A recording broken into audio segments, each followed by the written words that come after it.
Okay guys, I wanted to show you today how I made the little snow globe out of the ceramic plaster and then topped it with the epoxy resin. So here I've just mixed up the 3-to-1 ceramic plaster powder, stirred it up. Before I pour it, I am making a ribbon here. So I'm gonna go ahead and tie a knot, and then the little tail at the end, I'm gonna go ahead and stick it in the plaster and let it cure with the ribbon in there. That way I'll already have, it'll already be ready to hang on my tree. So I just stick it in there and I pour a little bit more on top of it, and then I press it down with my popsicle stick just to make sure it's, not floating kind of up on the top. And that's it. You're going to leave it and you're going to let it sit for at least an hour. And then it's going to cure like ceramic. It's going to be hard. Yes, it is fragile. It's like ceramic, so it will break. Now here I have cut out my little snow globe image, and I'm cutting it to fit. And then I'm going to brush on my decoupage medium. You notice that I did not paint the snow globe. I just went right ahead in with the decoupage medium. I'm putting the paper down. And I'm just going to smooth it out with my fingers. Normally I like to use, the plastic wrap, but this is just regular printer paper, so I didn't want to risk it. The plastic wrap will kind of pull it off sometimes, pull the paper off. And then I'm going to put decoupage medium on top of the paper, just like you do in a normal decoupage. Okay, so there you go. That's what it's looking like so far. Now I want to paint the base.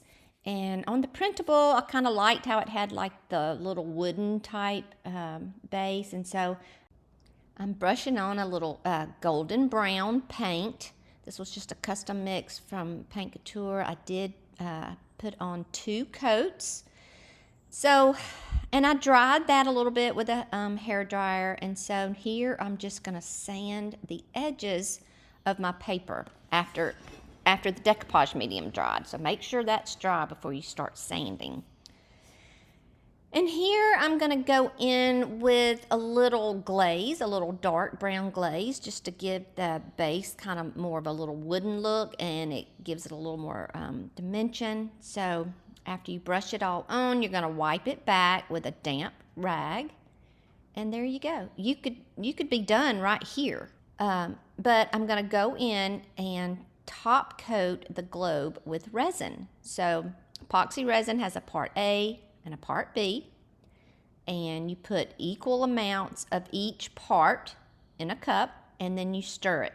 Now you need to follow the instructions for each brand, because this one wants you to stir for 2 minutes, and then you pour it in another cup and you stir it again for another minute. And then I just pour it on top. I start by drizzling it with the popsicle stick, and then I just pour a little bit out, and then I'm just gonna spread it around using my popsicle stick. Now, as you're spreading it, just make sure you're getting it all the way out to the edges, and make sure you have it covered completely.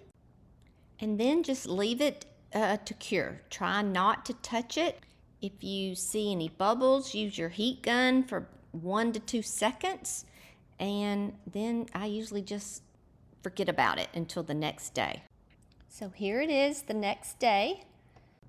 I do have some resin drips on the back, so to get rid of those, I just take my heat gun, heat them up just a little bit, and then I'm going to use an X-Acto knife and then just slice it right off. I next went in with a little DIY's gold wax and just quickly rubbed it on the highlights of the base, and that's it. I hope it was helpful. Let me know if you have any more questions. Bye.